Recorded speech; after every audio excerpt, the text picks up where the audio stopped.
निकाल दिया, एकदम बोलते नहीं बनते ना। अपराणिक स्वाध्याय कैसे, शुद्ध भक्ति कैसे।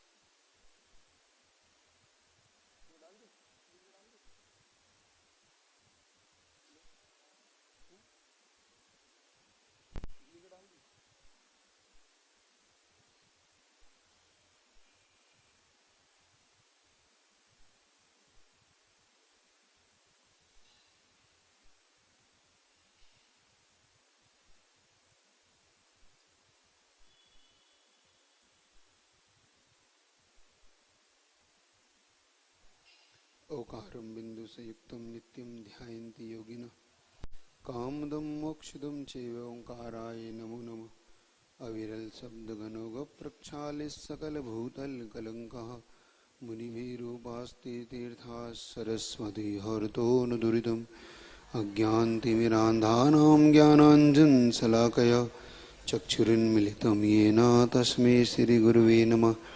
परम गुरुभ्यो नमः परम्पराचार्य गुरुभ्यो नमः।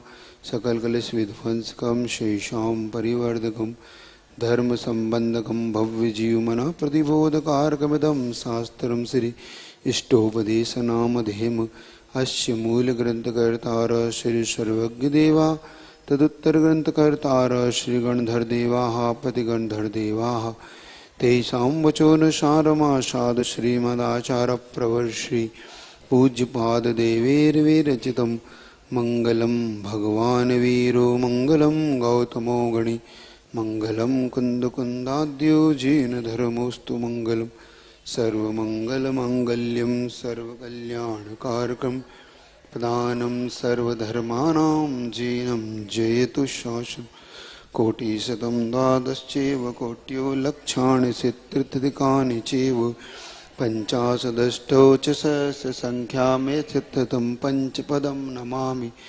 अर्हन्तवासियत्थं गणहरदेवे गन्थियं सम्मं प्रणमामि भक्तजुत्तो सुदणाणमहोविं शीर्षा इच्छामि भन्ते शुद्ध भक्ति गाओ सबो गाओ तसालुचिन अंगो अंगो पैणी पाणी परमेश्वर परमाणु पोग गई चूलिया चे शुद्धोई थोई धम गायम श्याणिचकालम अंचेमी पूजेमी वंदामि नमं स्वामी दुख को कमखो बोहिलाओ सुगई गमनम समाई मरणम जनगुण संपत्तियो मध्यम अथ अपराणिक स्वाध्याय वेलायम श्रीमद आचार्य भक्ति का ऐश्वर्य।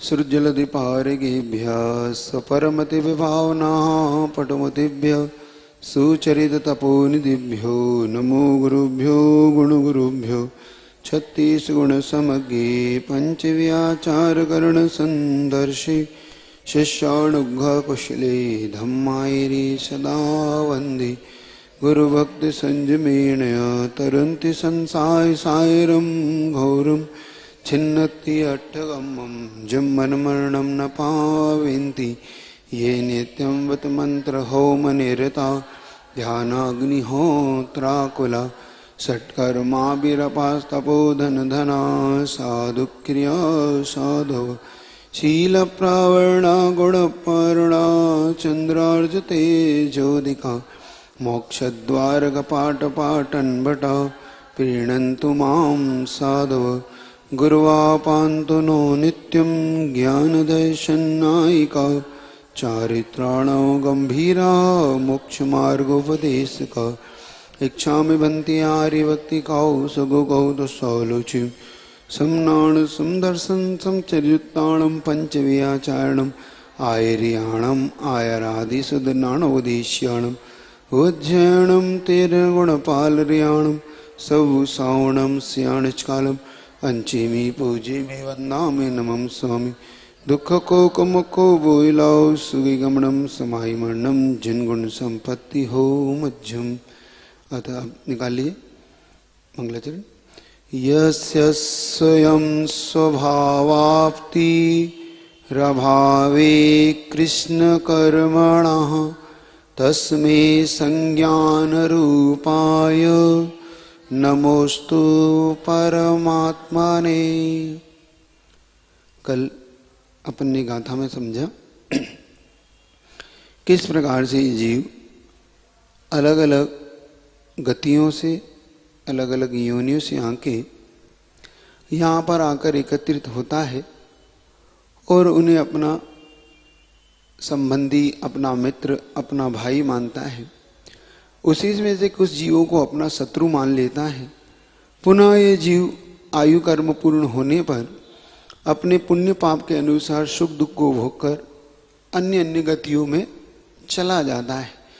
दृष्टांत में महाराज ने दृष्टांत दिया था, जैसे कि कोई पक्षी अलग अलग दिशाओं और अलग अलग मार्ग से आकर एक पेड़ पर बस जाते हैं, रात्रि में विश्राम करते हैं। प्रातः काल का उदय होने पर वो अपने अपने कार्य के लिए पुनः उड़ जाते हैं। ऐसा ही यह संसारी जीव भी अपने अपने कर्मों का फल भोग कर जो उसने वर्तमान में कर्म किए उन सब का फल प्राप्त करने के लिए उसी के अनुसार अन्य अन्य गति में चला जाता है। पुण्य के कार्य करने पर अथवा कर्म के निजा करने पर उत्तम देवगति इत्यादि में चला जाता है। पाप का कार्य करने पर वो नरक इत्यादि का फल भोगता है और कुछ मध्यम कार्य करने पर तिर्यंच मनुष्य गतियों के फल को भोगता है और वहां के सुख दुखों को ये जीता। आगे स्वयं बताते कि इस प्रकार की वृत्ति होने पर फिर भी वो किसी को अपना मित्र, किसी को शत्रु मानता है। तो अगर वो किसी को अपना अगर शत्रु मानता है और शत्रु मानकर उसे दुख देने का या उसके दुख का प्रतिकार करके उसको किसी प्रकार से आहत करने का पुरुषार्थ करता है तो उसे क्या फल प्राप्त होता है। गाथा नंबर 10 में अब स्वयं उसका विवेचन करते हैं। गाथा नंबर 10 को निकाल ले, एक बार उसका उच्चारण कर ले। विराधक खतम हंत्रे जनाय परिकुप्यति त्रिंगुलं पातयन् पद्भ्याम् स्वयं दंडेन पात्यते। उच्चारण कर ले। विराधक कथम हंत्रे जनाय परिकुप्यति त्रिंगुलं पातयन् पद्भ्याम् स्वयं दंडेन पात्यते। विराधक कथम हंत्रे, विराधक का मतलब होता है अपराध करने वाला या अपराधी। कथम हंत्रे, उन्हें क्यों तुम मारना चाहते हो। जनाय, मनुष्य किस लिए उन्हें मारता है। कथम परिकुप्यते, तो उन पे क्रोधित क्यों क्रोध कर रहे हो। कैसे, अब ये तो हो गया दृष्टांत, नीचे दृष्टांत दे रहे हैं, मतलब उदाहरण देके आपको समझा रहे हैं कि अगर आपका किसी ने अहित किया अथवा आपका किसी ने किसी प्रकार से नुकसान किया और फिर भी आप उस पर क्रोध करते हो, तो आता ही है क्रोध तो दृष्टांत के रूप में। आप मतलब मन में भाव तो आ ही जाता है कि इसने मेरा बुरा किया, इसने मेरे लिए अहित किया। तो उसके लिए आपको समझाते हुए आपके भाव को साम्य भाव में बदलने के लिए आचार्य महाराज आपको कुछ ऐसी युक्ति दे रहे हैं कि आपके मन में उस शत्रु के प्रति भी साम्य भाव आए। और अगर हम साम्य भाव नहीं लाते हैं तो हमें कौन सा नुकसान उठाना पड़ सकता है, इसको वो सूचित करेंगे।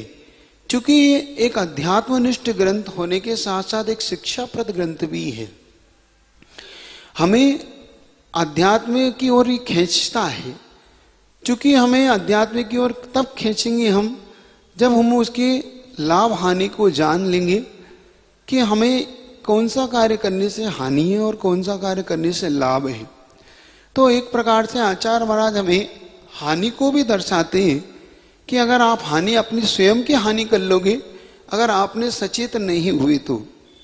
इसीलिए महाराज कहते हैं सामने वाला अगर तुम पे क्रोध करता है, सामने वाला आपका हित करता है, तो आपको उस पर क्रोध नहीं करना चाहिए। अगर करते हैं तो बता रहे हैं त्रिंगलम 3 अंगुली वाले उपकरण को पदव्याम पैरों के द्वारा पात्यन गिराता हुआ मनुष्य स्वयं दंडेन, स्वयं दंड को प्राप्त करता है। कैसे? क्योंकि अगर मान लो आपने कभी वो देखा होगा 3 अंगुल वाला फावड़ा बोलते हैं, क्या बोलते हैं उसको, जिससे समेटा जाता ना कचरे को, फावड़ा बोलते हैं इसको। हाँ, तो वो ये जो कचरा समेटते ना उसमें 3 ऐसे अंगुल से लगे रहते हैं और उसमें एक डंडा, पीछे एक डंडा लगा रहता है उसके पीछे। एक फावड़ा तो पूरा सपाट आता है और एक होता है कचरे को खोदने के लिए थोड़ा सा, ताकि वो जो ये सफाई कर्मचारी वगैरह होते हैं वो लोग इसका उपयोग करते हैं, अथवा किसान लोग करते हैं। किसान लोग जब खेती करते हैं तो मिट्टी को निकालने के लिए उस 3 अंगुल वाले फावड़े का ऐसा होता है, ऐसा होता है ना, ऐसा होता है, उसको खोदते नहीं गए, है ना। कुदाली अलग होती, कुदाली से तो 1 अंगुल वाली होती है, वो तो दोनों तरफ होता है, वो कुदाली नहीं होती है। अब आपके बुंदेलखंड में पच्चा बोलते होंगे इधर फावड़ा बोलते, फावड़ा ही बोलते उसको। तो उसमें क्या होता है, जैसे मान लो अब 3 अंगुल वाली था तो किसी ने उसको गुस्से में था, अब गुस्से में उसने उसको पैर से मारी ठोकर, तो पैर से मारने ठोकर पे क्या हुआ, वो एकदम ठोकर मार तो खड़ा हो जाता है, उसका डंडा हो जाता ना, ऐसा लेटा सा रहता है। अब उसको लात मारोगे तो एकदम उसका डंडा एकदम खड़ा होता है, तो खड़े होके मुंह पे लगता है सीधा। देखा आपने कभी? कभी आपने अच्छा कभी बेट वगैरह नहीं देखा?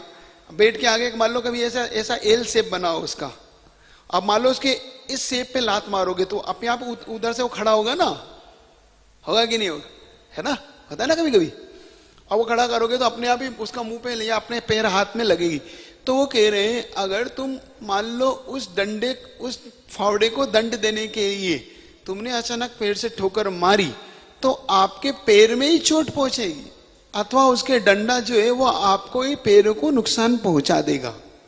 होता है ना, कभी कभी गुस्से में होता है आदमी, क्रोधित होता है, अब पत्थर रखा होता है, ये पत्थर किसने रखा, उसमें लात मारता है और अंगूठे ही तोड़ जाता है उसका। होता है ना गुस्से में, ये पत्थर यहाँ किसने रख दिया, और लात से मारता है, लात से मारता है तो अंगूठा तोड़ लेता है वो। तो पत्थर को नुकसान नहीं पहुंचा, किसको नुकसान पहुंचा, आपको।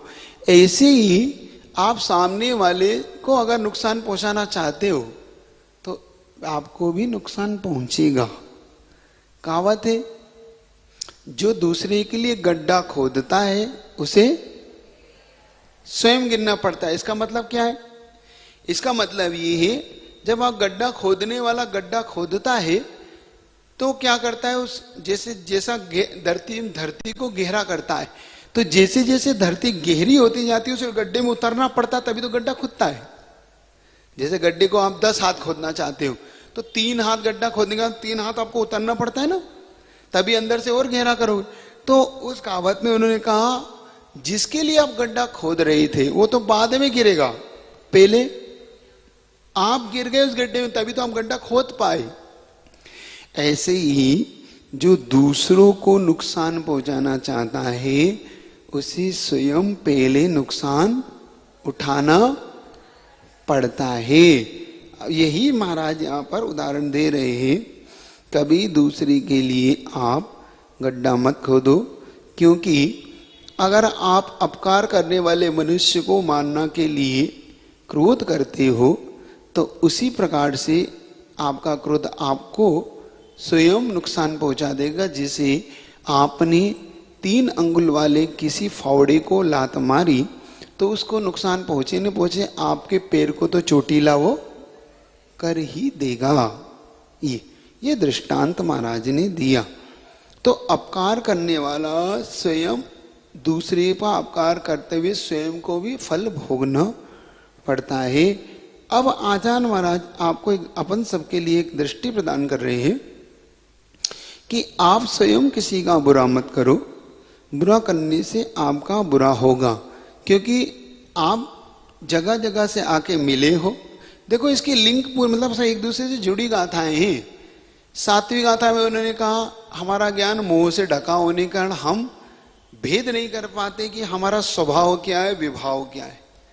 8वीं गाथा में उन्होंने कहा कि आप किस प्रकार से भ्रम में जीते हो। वपुर घारा धनम वपुर है, धन है, शरीर है, मित्र है, इनको आप भ्रम रूप से अपना मानते हो।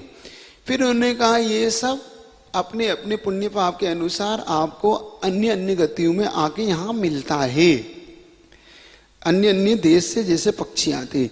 अब बता रहे हैं कि जिसको आप शत्रु मानते हो, पहले तो मित्र का दृष्टांत दिया, क्योंकि उन्होंने मित्राणि शत्रवा जो 2 शब्द थे उनकी व्याख्या इन 2 गाथाओं में करी। मित्र इत्यादि तो आपको अलग अलग दिशाओं से आने वाले पक्षी के समान होते हैं, और शत्रु आपके लिए उस त्रिअंगुल फावड़े के समान होता है। अब जब आप किसी को नुकसान पहुंचाते हो तब आपके लिए किस प्रकार से, अब एक चीज यहां पर समझिए। एक बहुत पुरानी घटना पे एक आपका ध्यान आकर्षित रखूंगा कि एक बार एक पेनिसिलिन ट्यूब, एक इंजेक्शन बनाया गया था। उस इंजेक्शन से वो तरह तरीके से इलाज के लिए बनाया गया था, ताकि वो लोगों को इलाज कर सके। वो उस समय, अब किसी के द्वारा उस समय उसकी नकली दवाई बना दी गई, मतलब उसको नकली रूप में बना दिया गया। अब उसकी नकली दवाई बना दी, अब वो सस्ती बेच दी उसने। अब सस्ती बेचते बेचते वो इतनी प्रसिद्ध हो गई लोगों के लिए कि वो असली दवाई बाजार से गायब हो गई। मतलब वो सस्ती दवाई इतनी लोगों को पसंद आई थी नकली। अब नकली होने के कारण लोग अब थोड़ी पता कर पा रहे थे, लेकिन उसका सेम डुप्लीकेट बनाया गया था। अब वो ठीक हो रहे कि नहीं हो रहे एक अलग बात है, लेकिन लोग उसको सस्ती के कारण खरीदने लगे। तो जो असली दवाई थी वो प्रतियोगिता से बाहर हो गई। अब असली दवाई बिकने के कारण वो कम बनने लगा, लोगों को वो असली कम उपलब्ध होने लगी। अब देखिए, एक दिन वो जिन्होंने ये दवाई बनाई थी, दवाई बनाने वाले जब अपने घर आ रहे थे तो वो घोड़े से जब गिरे, अब गिरे तो उनको एक जंग भरा लोहा लग गया उनके पैर में। अब उसको टिटनेस का इंजेक्शन लगाना था। अब वो नकली दवाई लगाई, अब उनकी ही दवाई उनके लिए घातक कैसे हो गई। अब असली दवाई तो थी नहीं, नकली दवाई उन्हें टिटनेस के रूप में दे दी गई। लेकिन वो धीरे धीरे नकली दवाई ने उनका जहर तो दूर नहीं कर पाए, लेकिन सेठ जी की मरण जरूर होगी। क्योंकि जिनके द्वारा बनाई गई स्वयं अपने नकली दवाई के कारण अपने स्वयं को भी मरण को प्राप्त, क्योंकि असली दवाई बाजार में ही नहीं थी अब, और नकली दवाई डॉक्टर ने उन्हें उन्हीं की दवाई उन्हीं को लगा दी। तो देखो कैसे स्वयं के द्वारा अपकार करने वाला स्वयं अपने हाथ से दंड पाता है, पता ही कि नहीं पता। तो दूसरे के प्रति अहित करने वाला स्वयं अपना अहित कर बैठता है। और ये बिल्कुल फैक्ट है कि जब आप किसी पर क्रोध कर रहे होते हैं तो सामने वाले को इससे कोई नुकसान हो नहीं हो, लेकिन क्रोध के कारण आपको कर्मबंध तो होता है। कर्मबंध के साथ साथ आपका जो दिमाग सुव्यवस्थित होना चाहिए वह भी विचलित हो जाता है। आपके निर्णय लेने की क्षमता भी आपसे छिन जाती है। सही बताओ, क्रोध में व्यक्ति क्या सही निर्णय ले पाता है? अधिकतम क्रोधी व्यक्ति विपरीत निर्णय लेता है, बल्कि वो अपना नुकसान, अपना हित करने वाले के प्रति भी वो अहितवान हो जाता है। देखना, अधिकतम जो दूसरे के प्रति क्रोध करता है वो अपने वालों को खो देता है। पहला नुकसान क्रोधी व्यक्ति का नुकसान क्या होता है? अपने वालों, क्योंकि वो क्रोध किस पे करता है? अपने वालों पे ही करता है, दूसरे पे करता ही नहीं। करता तो बता दे दूसरा फिर अगर किसी दूसरे पे अगर क्रोध करता है वो, तो दूसरा उसे बता देता है कि तुम क्या हो। तो सबसे पहला नुकसान अपने वालों पे, क्योंकि आचार्य महाराज उमा स्वामी महाराज ने सूत्र दिया, विषमवाद किससे होता है? साधर्मियों से। साधर्मी विषमवादा, उन्होंने एक कारण दिया, विषमवाद हमेशा साधर्मी से होता है, विधर्मी से कभी विषमवाद नहीं होता आपका। आपका जब जब झगड़ा, जब जब विसंवाद, जब जब क्रोध होगा, आपके अपने वालों से होगा। या तो वो आपको सबसे ज्यादा आप उनको चाहते हैं, आप उनको चाहते हो, आपका मित्र हो, पड़ोसी हो, भाई हो, रिश्तेदार हो, आपका सगा संबंधी हो, आमने सामने वाला हो, आपका ग्राहक हो। कौन होगा? जो आपका पहचान वाला होगा। जिससे आपकी पहचान नहीं, उससे आपका झगड़ा हुआ कभी? बताओ, एक बार याद करके दिखाओ कि महाराज मेरा उनसे पहचान नहीं, फिर मेरा झगड़ा हुआ। होता ही नहीं। 99.99%। अब 1% कभी उलझन सुलझन आपकी गाड़ी में चलते चलते हो जाए, कहीं जाते जाते हो जाए, तो वो भी उलझन सुलझन नहीं होती। 1 मिनट में आप अपने रास्ते, आप उसके रास्ते हो जाते हैं। मतलब आपको ये भी दिमाग में नहीं आता कि उसके प्रति मैं बेर रखूंगा। होता है? नहीं होता। मान लो एक आपको एक दृष्टांत, मतलब एक सामान्य से वो देता हूं। ट्रेन में जा रही थी, ट्रेन में ना आपको वो पहचानता था ना आप उसे पहचानते थे। अचानक आपका पैर फिसला या आपसे कोई टकराया, आपने 1 मिनट के लिए उससे क्या है देख के नहीं चलते हो, वो भी कहता है आप भी देख के चलो, मेरे ठेका है देख के चलने का, आप देख के चलो। और इतनी बातचीत होती है और आप अपने हो जाते हो। आप क्या उसके प्रति गठान बांधते हो? इसे निपटाऊंगा, इसे देख लूंगा, इसे छोड़ूंगा नहीं, क्योंकि आप पहचानते ही नहीं हो उसे। लेकिन यही किस्सा आपका अगर अपने वालों के साथ हो जाए तो, मान लो एक ही मोहल्ले में रहते थे, आप यात्रा के लिए गए, अथवा कहीं दिल्ली जा रहे थे अथवा कहीं जा रहे थे, और एकदम उसी बस में आपका उससे टकराट हो गई, तो सही बताओ आपके मन में क्या भाव आता है? इसको अब देख लूंगा, इसको छोड़ूंगा नहीं, इसने मेरे साथ ये व्यवहार किया। वही व्यवहार आपका जो अपरिचित था उससे भी यही किस्सा हुआ था, और वही किस्सा आप जिसे परिचित थे उससे भी हुआ था। लेकिन आपने गठान किसके प्रति बांधी? जिससे आपका परिचय था, जिसको आप जानते थे, जिसके साथ आप उठते बैठते थे, जिसके साथ आप रहते थे, जिसके साथ आपकी मित्रता थी, जो आपके साथ खाता पीता था, उसके प्रति आप क्या भाव रखते हैं? इसको छोड़ूंगा नहीं, इसने मेरे साथ आज दुर्व्यवहार किया है। तो आप इसीलिए आचार्य महाराज को लिखना पड़ा, सधर्मी विषमवादा, सधर्मियों के साथ ही विषमवाद होता है, और संवाद भी सधर्मी के साथ ही होता है। तो महाराज जी कह रहे हैं कि जब आप क्रोध करते हैं तो सर्वप्रथम आप अपने वालों को खो बैठते हैं। आप अपने वालों से अपना शत्रु बना लेते हैं। आप अपने वाले को ही, जो आपका मित्र था, आप उसको कुछ देरों बाद शत्रु बना बैठते हैं, पहला। दूसरा, उससे जो आपको संयोग मिलता था, उससे जो आपको एक अपनत्व मिलता था, वो अब खो बैठा, वो खो दिया, अपनत्वपना खो दिया। तीसरा आपने एक शत्रु पैदा कर लिया, जो आपके हर कार्य में अब अड़ंगा डालेगा, आपके अच्छे कार्यों को वो नहीं होने देगा। नुकसान करा के नहीं? नुकसान देखना क्या क्या इससे। एक अपना वाला खो दिया, जो आपका सपोर्टर था, जो आपको हमेशा सहयोग करता था। अब उससे जो लाभ होते थे वो खो दिए आपने। एक ऐसा विरोधी पैदा कर लिया जो आपको हर अच्छे कार्य में अब आपके विरोध में खड़ा है। और इससे और भी ऐसे ऐसे नुकसान हो जाएंगे आपको। तो आचार्य महाराज आपको बता रहे, थोड़ा सा क्रोध, थोड़ा सा अपमान आपके लिए भारी पड़ जाता है। अगर उस समय आप संयमित हो जाएं, थोड़ी देर के लिए घूंट पीना सीख ले। कहते ना, मैंने जहर का घूंट पिया है?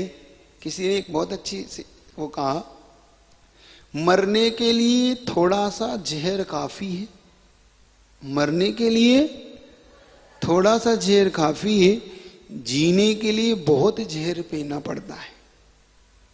सुन रहे हो? नहीं समझ में आ गया? नहीं समझ में? बहुत बहुत गहरा है ये। मरने के लिए थोड़ा सा जहर काफी है, जीने के लिए बहुत जहर पीना पड़ता है। मरने के लिए तो कहीं से लिया हो, थोड़ा सा खा लो, खत्म खेल। लेकिन जीना हो तो बहुत जहर पीना पड़ता है, बहुत जहर, मतलब आपको बहुत बातों को सहन करना पड़ता है। कड़वी कड़वी बड़ी से बड़ी बातों को भी आपको अपने जीवन में सहन करना पड़ता है, सहनशीलता लाना पड़ती है, तब जीवन चलता है। और बता दो गलत है क्या ये गलत है कहावत? नहीं है ना, नहीं है ना गलत? क्योंकि आप बहुत बार ऐसा आपके जीवन में ऐसे बहुत समय आते हैं जिस समय आपको लगता है कि इससे तो मर जाना ठीक था, क्या जीना, लेकिन बाद में समझ आता है कि जिया तो ठीक रहा, मर जाता तो कोई मतलब का नहीं था ये मरने के लिए। बाद में समझ में आया कि मैंने कहाँ भूल चूक कर रहा था। इसीलिए आचार्य महाराज एक प्रेरणा श्लोक है, ये गजब का इसका भाव है। आचार्य महाराज पूज्यपाद महाराज का जो चिंतन है हम सबके लिए बहुत गहरा है। उसी को समझने की दृष्टि से हमें समझना है कि हम अगर किसी का ऊपर अपना आप को थोपते हैं अथवा किसी का हम नुकसान करते हैं तो वह नुकसान हम स्वयं अपने आप का करते हैं, उससे नुकसान बाद में पहुंचता है। निश्चित तौर पे हमें नुकसान जरूर होता है और ये सब हमारा मोह का कारण है। अब मान लो एक दृष्टांत उसको समझो। पूज्य गुरुवर ने एक बार कहा था कि जैसे रोगी होता है, रोगी, अब रोगी आता है, मान लो पैर में फोड़ा इत्यादि है, तो जब रोगी का इलाज करता है, सुनना ध्यान से सुन, जब इलाज करता है वो रोगी का डॉक्टर, तो रोगी उस पर चिल्ला भी पड़ता है, क्योंकि जब उसे दबाता है, उसे फोड़ता है तो इंजेक्शन देता है तो उसे बड़ा कष्ट होता है। तो रोगी उसे गाली भी देता है, थूक भी देता है, लात भी मार देता है ना, लेकिन डॉक्टर बड़े आसानी से उसे सहन करके उसका इलाज करता है। और जब उसका इलाज करने के बाद वो ठीक हो जाता है तो रोगी अब उस डॉक्टर को अपना भगवान मानता है और अपनी भूल की क्षमा मांगता है कि मुझसे अपराध हो गया। तो डॉक्टर कहता है कोई बात नहीं, मुझे इससे कोई फर्क नहीं पड़ता, क्योंकि तुमने लात नहीं मारी, तुम्हारे रोग ने लात मारी थी, तो मैंने उस रोग की लात पकड़ ली और ऐसा पछाड़ा कि तुम्हारा रोग ठीक हो गया। क्या डॉक्टर क्या सोच रहा है? तुमने मुझे लात नहीं मारी, तुम्हारे रोग ने मुझे मारी, तो रोग को मैंने पकड़ लिया और रोग की लात पकड़ के पछाड़ दिया तो रोग ठीक हो गया। इससे मुझे एक संतोष भाव हुआ और मुझे सीखने को मिला, मेरे अंदर एक अच्छा गुण प्रकट हुआ। होता है कि नहीं होता? ऐसा साधु का जीवन भी होता है। साधु भी उन लात मारने वालों को कभी मारता नहीं, वो समझता है कि इस सामने वाले का पाप कर्म का उदय मेरे लिए ऐसा करने के लिए उसे प्रेरित कर रहा है, तो मुझे उसे नहीं मारना, मुझे उसके पाप कर्म को मारना है। अब जैसे रोगी का इलाज वेद ने या डॉक्टर ने किया तो रोगी अब उसके प्रति कैसा नम्रभूत हो गया। ऐसे ही सामने वाला जब आप पे क्रोध करता है और आप उसे क्षमा कर देते अथवा आप उसके लिए उसके बात को इग्नोर कर देते, कोई बात नहीं, क्या करना उसने कर, तो बाद में जब उसको अपनी भूल समझ में आती है तो वो आपके चरणों में होता है कि नहीं मुझसे अपराध हुआ।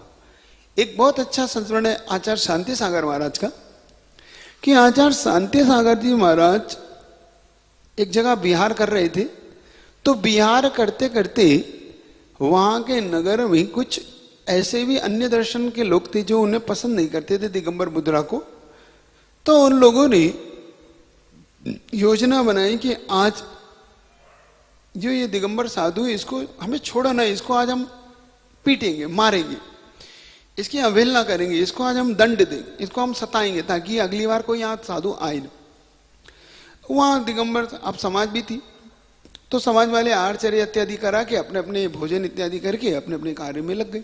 उन्हें इस योजना का पता नहीं था। और योग संयोग से थोड़ी गर्मी का समय था, तो आचार्य महाराज ने ना जाने क्या इस अपने ज्ञान से जाना और पूरे संघ को कहा कि देखो आज संघ बाहर सामायिक इत्यादि आज बाहर नहीं करना, गर्मी का समय कोई बात नहीं, आज अंदर करो, सामायिक अंदर करना। तो योग संयोग से आचार्य महाराज ने सब लोगों ने अंदर सामायिक करी उस परिसर में, और परिसर के बाहर अब लोगों ने योजना बनाई थी कि ये सब बाहर ही मिलेंगे, तो सब लोग वो महाराज के ऊपर उपसर करने की दृष्टि से उनके पास आए और देखा कि यहाँ तो कोई नहीं, तो वहां का जो दरवाजा था थोड़ा बंद सा था, उसे तोड़ने फोड़ने लगे और उसके प्रति अपशब्द कहने लगे। अब जब तक ये बात घटना घटती तब तक जैन समाज को पता पड़ा, जैन समाज फिर सब मिल के आए कि भाई क्या हुआ, तब तक वो भाग गए देखने। अब वो भाग गए और लोगों को पता तो पड़ गया कि किसने किया था। उन्होंने इनकी रिपोर्ट कर दी। रिपोर्ट करने के बाद पुलिस वालों ने उन्हें पकड़ा, जो उनका मुखिया जो जिसने सामकार रचा था कि तुमने ऐसा ऐसा किया, उसको पकड़ के पीटते हुए लेके आए कि तुमने ऐसा क्यों किया इन साधु के प्रति, इनने तुम्हारा क्या बिगाड़ा था ये बताओ बस। क्योंकि जनता में बहुत रोष था जैन समाज में कि ऐसा हमारे साधु के साथ आप ऐसा करोगे तो ठीक नहीं है, इसमें विवाद होगा। जब उन्हें लेके आए तो आचार्य शांति सागर महाराज के सामने लाए और वहां का जो पुलिस वाला था, मेन जो अधिकारी दिया पुलिस, उसने कहा कि महाराज आप बोले इसको क्या सजा देना, आपके सामने इसको मैं सजा दूंगा, इसने आपके साथ जो कार्य किया वो ठीक नहीं किया, इससे ये साधुता के प्रति एक बहुत बड़ा अपराध है। आचार्य शांति सागर महाराज कहते अगर तुम मेरा कहना मानते हो तो तुम इसे छोड़ दो।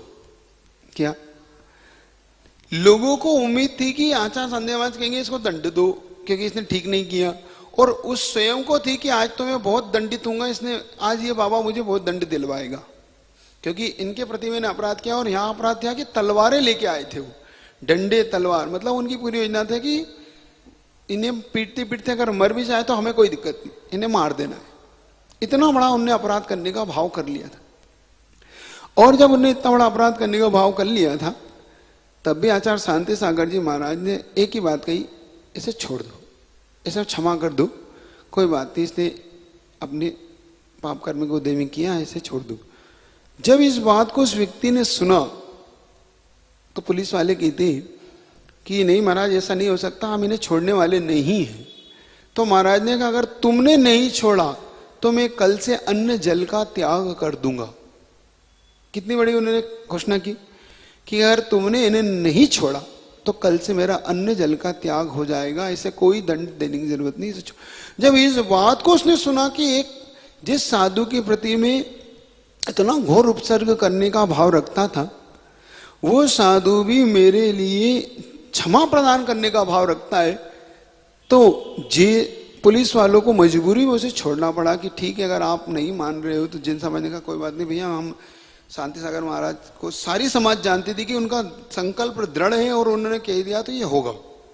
तो सबने कहा कोई बात नहीं आप इसे छोड़ दो, हमें कोई दंड नहीं दिलाना, हम भी सब रिपोर्ट वापस लेते हैं।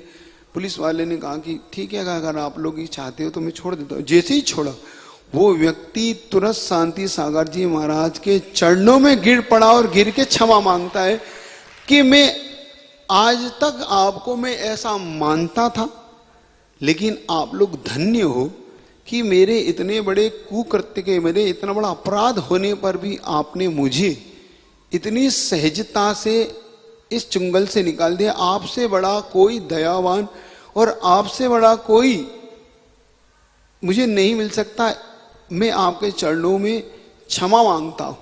और शांति सागर महाराज ने उसे क्षमा करा, उसे संबोधित किया और उसके बाद उसने जैन दर्शन को अपनाया कि मैं आज से इस दर्शन को अपनाता हूं जिसमें इतनी बड़ी क्षमा है। सोचिए, चिंतन करना, आप इस बात को सोचना, विचार करना कि एक तरफ अगर हम अपराधी को कुछ दंड देने का पुरुषार्थ करते हैं तो हम उसे खो बैठते हैं। समझ में आया आपको? हम उसे खो देते हैं, हम विरोधी पैदा कर लेते हैं, बल्कि हम अपना भारी नुकसान कर लेते हैं। और एक तरफ अगर हम उसे क्षमा कर देते हैं तो हम उसे विरोधी को भी अपना बना लेते हैं। एक नया मित्र खड़ा हो जाता है, एक नया व्यक्ति आपके सपोर्ट में आ जाता है। ठीक है, तो आचार्य महाराज की जो कारिका है गजब की है कि आप किसी को किसी प्रकार से दंड देने का पुरुषार्थ मत करो। एक और बहुत अच्छी घटना महाराज ने इसमें कोट की, बहुत अच्छी लगी मुझे, कि अगर आप किसी प्रकार से और भी किसी को अलग अलग प्रकार से आप दंड देने का पुरुषार्थ करते हैं, तो भी आप स्वयं उसके दंड के पात्र होते हैं। एक महाराज ने से एक बहुत अच्छा वो कोट किया रेलवे स्टेशन का, कि अगर एक ट्रेन में मानो एक व्यक्ति किसी रेलवे स्टेशन प्लेटफॉर्म पे उतरा, रात्रि का समय था, अब वो जिस प्लेटफॉर्म पे उतरा था वो भाई वहां से थोड़ा गांव दूर था। अब वो गांव वहां से कोई दूरी के होने के कारण उसने वहां के स्टेशन मास्टर को कहा कि काम करो भाई, मुझे मेरे साथ कुछ धन है, बाहर से यात्रा करके आ रहा हूं मैं, तो ये पैसा में अब बड़ा रिस्क है, 2 किलोमीटर अंधेरे में मुझे तो जाना पड़ेगा दूर गाँव, तो मुझे कहीं कहीं रहने की कमरा मिल जाता है। स्टेशन मैंने कहा ठीक है कोई बात नहीं, आप वहां मत जाओ, तो आप यहीं रुक जाओ, यही सुरक्षित स्थान में देता हूं। उसने रोक दिया। लेकिन जब स्टेशन मास्टर के मन में पाप आ गया कि मैं क्यों ना इसके पास इतना रुपया है तो इस पैसे को मैं छीन लूं, इसे हड़प लूं ताकि, तो उसने क्या किया, वहीं पे एक कुली था, कुली लोग थे, उनसे काम किया कि काम करो तुम इसको, ये व्यक्ति के पास इतना धन है तो इसको मार दो, और मार दोगे तो उसमें से कुछ धन तुम्हें दूंगा और किसी को पता भी नहीं पड़ेगा, तुम और मेरे बीच में रहस्य रहेगा। कुली थोड़ा सा डरा, फिर भी उसने इस बात के लिए हाँ बोल ली। योग संयोग की बात थी, वहीं पे किसी व्यक्ति ने इस बात को सुन लिया, इन दोनों की चर्चा को।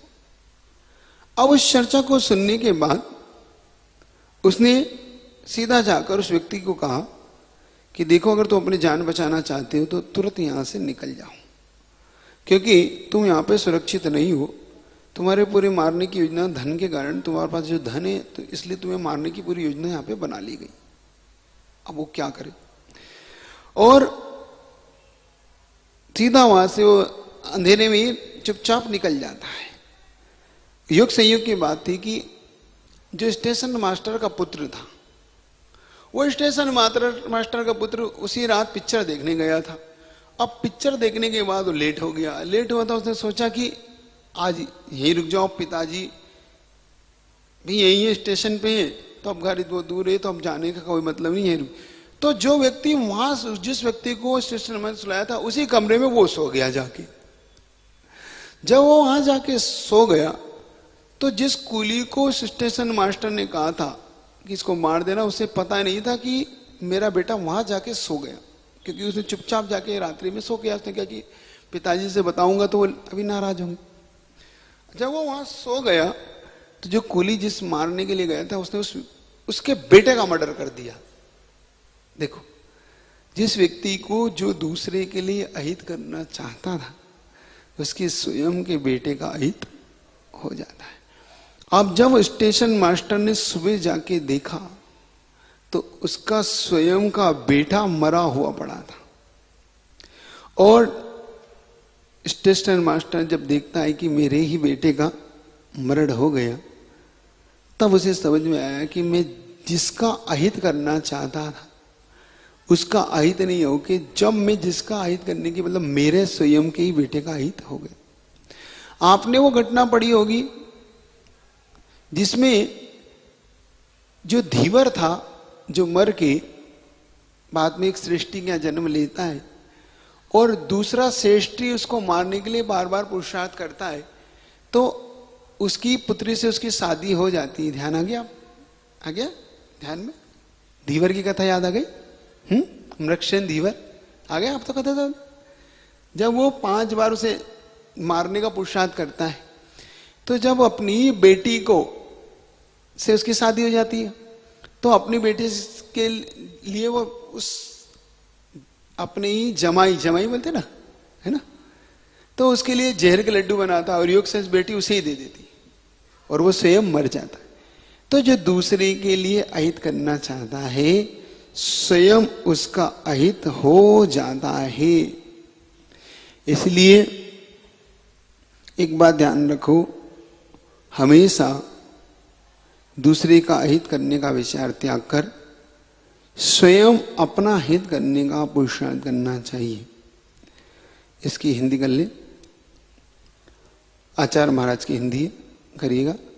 हत हत्यारा यदि हत्या करता तुम क्यों उस पर क्रोध करो, हत्यारे तो तुम भी हो फिर कुछ तो मन में बोध करो।